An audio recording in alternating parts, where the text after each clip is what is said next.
So, fun fact. Lack of sex causes unnecessary anger. And yes, I know it's not anything fun, whether in the literal or the metaphorical sense, but there is another fact that I have for you that just coincides with this so well. But before I get there, there is one thing that we need to do first.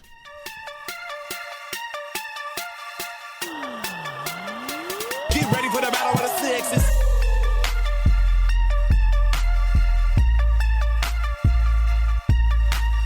Now that that's been handled, I think I can probably address this matter a little bit better.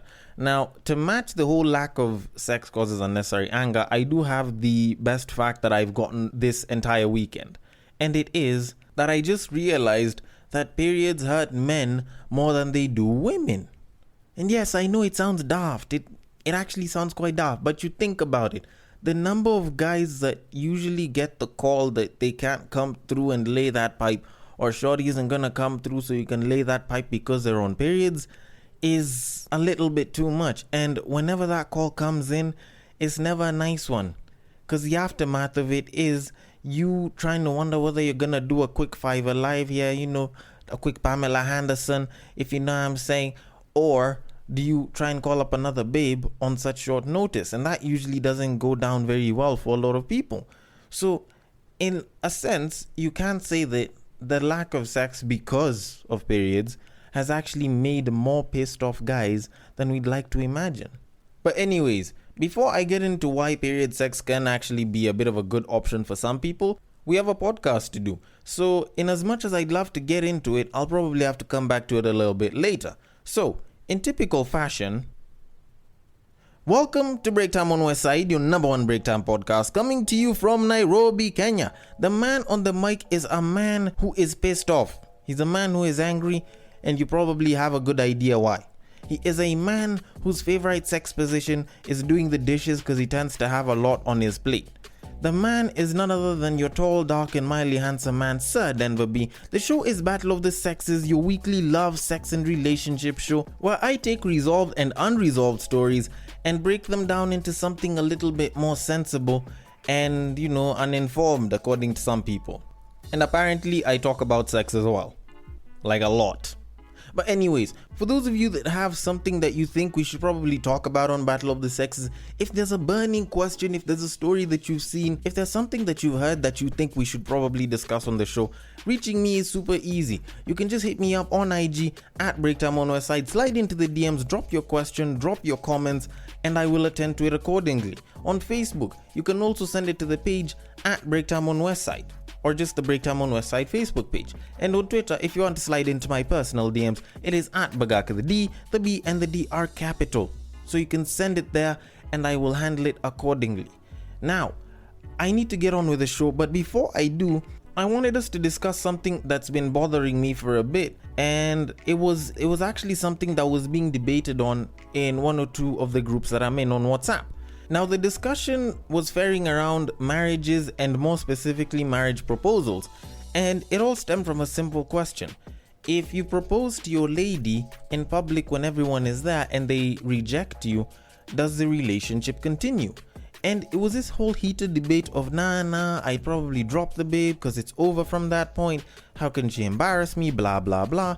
And there was this other side of people, mostly the women, who are like, no, the relationship doesn't have to end just because she said no. She made her decision. And it did kind of get me a certain way, because on one side, the guys were saying that yes, the relationship should end, and I can understand why. Obviously, you've done everything possible to make this moment momentary, if I can say it that way, for bae, for your proposed fiance, for the person that you want to spend the rest of your life with. And you're doing it in public so that, you can fulfill whatever dreams she had about being proposed to, I don't know, maybe at the Eiffel Tower or something. And then she says no. It doesn't necessarily just sound bad for you because a bunch of people watched it and you're embarrassed, but it's like, after everything that I've tried to make happen so that this can seem perfect for you, you turn it down. Like, it's almost as though you don't appreciate the work that was put in for that moment. And that hurts. But you kind of look at it on the flip side, you try to look at it a little bit more logically as a guy, and yes, it's her choice. She's a woman, but she's also a human being who makes her own decisions. So she is entitled to her own choice. But I kind of looked at it now from the shorty's perspective, and I was like, well, she's probably under pressure. So for her to say no takes a lot of guts. Like, it takes a lot of guts and grit for you to stand up when everyone is looking at you, expecting you to say a yes, expecting you to conform to whatever expectations the environment and the society, and more specifically your closest partner, has, and then just come out and say no. It's a very gutsy move. But at the same time, you're entitled to have that decision and say no. It's not like you're supposed to say yes just because someone proposed to you. Like, there's a certain sequence in it. Like, you have to want to be proposed to, or at least you have to want to be someone's fiance and possibly wife for you to get there. But now the question comes down to, should you leave the person, or does the relationship have to end because you said no to the proposal? And the truth of the matter is, it depends. Because when people were looking at this, it was being looked at as a public proposal.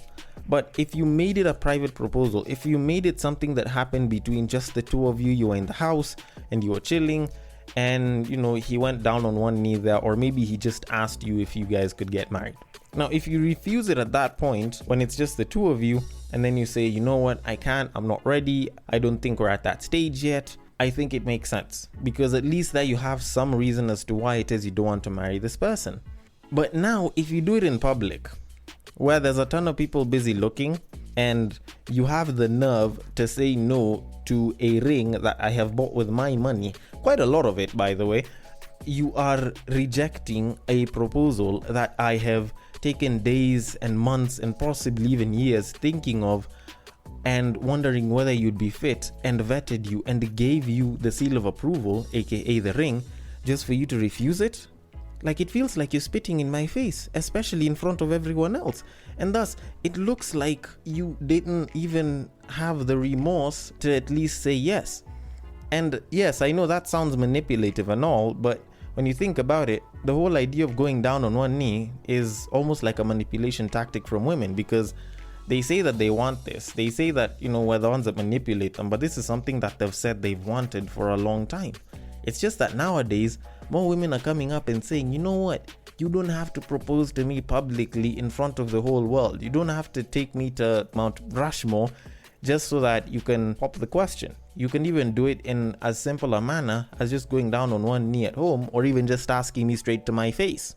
So in other words, you don't need a full-on public proposal in front of everyone else with some fancy kind of tactics involved. So you actually look at it and you kind of think about it, and it actually does show that there's quite a high amount of social pressure on both parties whenever that question is popped, because there's social pressure on the guy for getting the yes and supposedly being the one to actually ask the question and get the answer, hopefully a yes. But there's also social pressure on the girl to actually say yes, and they don't want to hurt themselves. Sometimes they don't want to hurt the man because there's genuine love there, and they'll choose not to do it.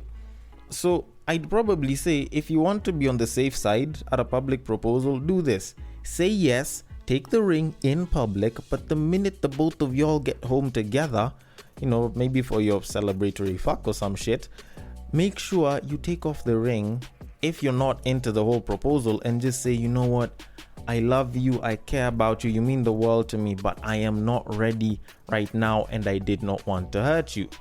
Trust me, in as much as the guy will probably be hurt, he will be a hell of a lot more thankful than if you were to say no to his face in front of a ton of people that he doesn't know or he's supposed to give a shit about. Just figured I should let that kind of slip in there for the people that are trying to wonder what is the right way to go. But anyways, we should move it on to our main topic of today. But before we get to that though, I know you're dying to continue the podcast you're currently listening to, but we have to interrupt your scheduled programming to bring you Sound Nation.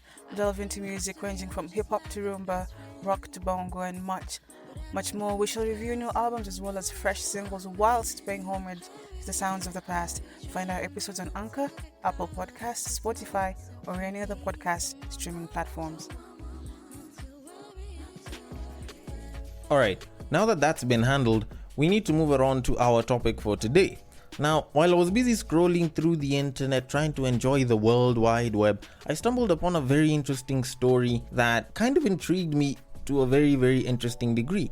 Now, it was about this babe who apparently seemed to be in a lot of issues with the boyfriend at home. They were fighting, the relationship wasn't going so good. So while she was busy discussing on ways that they try and make the relationship better for each other, blah blah blah, and she was trying to be all good with her man, she brought in the idea of a cheat pass, or to use the more common term, a hall pass. And it was pretty much a pass to go and bang one person that isn't her from whoever it is that, might exist. And this guy was ballsy enough to bring in the whole question of, how about I bang your best friend? And she asked her best friend if she'd be down to banging the boyfriend, to kind of save the relationship and spice things up. And unfortunately or fortunately, the best friend refused. She was a bit dumbfounded, to say the least, and she wasn't ready to do that to her friend.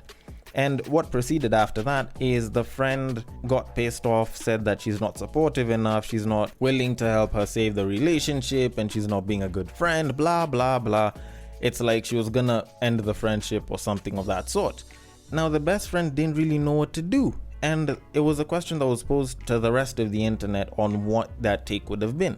And I'm not gonna lie, normally at this point, this is when I'd say that firstly, the boyfriend was super ballsy to ask if he can bang the best friend, because I don't think there's that many people that can ever say such a thing to their girlfriends, because we know how crazy that shit can get.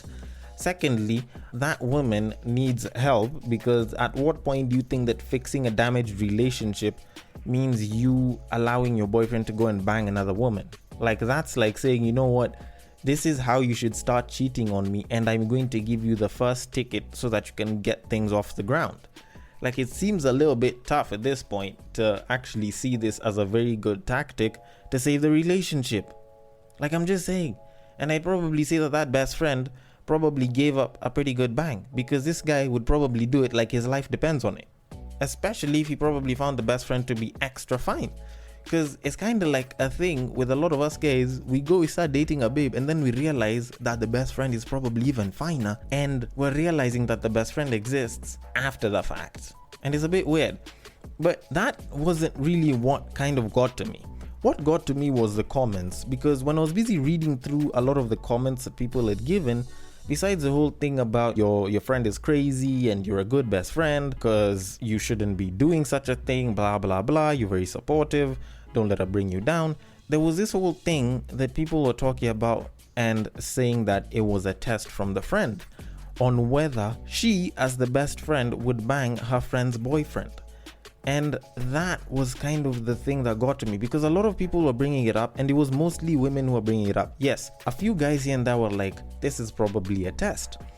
And it did kind of bring in something that's been happening over the past few months, because it's been a bit of a trendy thing. Because like of late, if you noticed over the past few months, probably between around August, September and around October, people were posting up videos of calling their best friends or calling their partner's best friends, and then talking about how the relationship is having issues or they're having problems or things have ended, and then asking if they want to bang and the friends being okay with it. And there was this whole thing of, you know what, people are trying to test their friends. People are trying to test the loyalty of their close friends and their partner's close friends, because a lot of times we tend to trust them quite a bit, and then, time and time again, you'll hear stories of how your partner ended up cheating on you with their best friend or with your best friend. So it usually does become a bit of a bone of contention, and I can understand that. But I kind of did think about it, and not gonna lie, this one is a little bit unprepared, to be completely honest. I didn't even think this through. And I do have a question. Why is it that people are testing their partners and their friends in this kind of way? Like, I get there's the whole fire drill method of trying to make sure that everyone knows how to protect themselves, expose whatever leaks are in the friendship, in the relationship, blah, blah, blah. But this is probably one of the worst ways of figuring it out. It's sort of like testing how prepared your house and the people in it are in the likely event of a fire by actually setting the house on fire. how exactly is this helping? Because instead of preparing for it, you're actually putting them in that situation out of your own free will. And the worst case scenario is you'll actually find that the people actually end up doing the deed or actually end up cheating on you. And yes, maybe you are doing it as a test and maybe it looks like they're disloyal, but I'd argue that they're not. It's you that's just being a little bit daft to the entire situation because you allowed for it to happen. Because if you actually think about it, it's not like you have an ugly partner. If you have a partner and you like them and you care about them, they're most probably going to be good looking to a certain degree. I'm gonna assume this with just about everyone. Good looking tends to vary from person to person, but let's assume that they're good looking or they're incredibly handsome or incredibly attractive individuals for one reason or another. And because they are good looking or attractive, then obviously other people would want them, right? That's part of what would make them desirable to you and not just you alone. So yes, that'll work. Now, in as much as a lot of the people in your external environment might find them attractive, you also have to take into consideration that the people closest to you will also find him or her attractive as well. Because for the boys, when they find out that, you're getting a babe and you kind of show the pictures to the boys and the whole squad and they approve of it, then obviously she has to be good looking to a certain degree. Otherwise, the boys would probably look at me and be like, bruh, you're probably punching a little too low below your weight class. Aim a little bit higher, go for someone on your level or higher up. That's how they tell it to me. So of course, if my best friend finds my girlfriend attractive, not necessarily that they would want to sleep with them, but finds them attractive, then of course it means that I have a good looking girlfriend. Just the same way, if your best friends who are female find your boyfriend attractive, it doesn't necessarily mean that they want to sleep with them right then and there, but they're attractive. It means that you chose well. So of course, if you just so happen to be single and they look at him and they're like, what, he's attractive and he probably lays a good pipe, especially considering the way ladies like to give up all the information, then of course they'll probably want to hit it, because some of those best friends actually tend to be single or, not doing anything much with a lot of people. So they'll be down for it. And that way, it kind of makes sense why, if they're presented with such an option, they'd probably hit. And on top of that, how many times have you gone and gotten together with someone just to realize that their best friend is probably finer and could possibly do each and everything that your girlfriend or boyfriend does even better?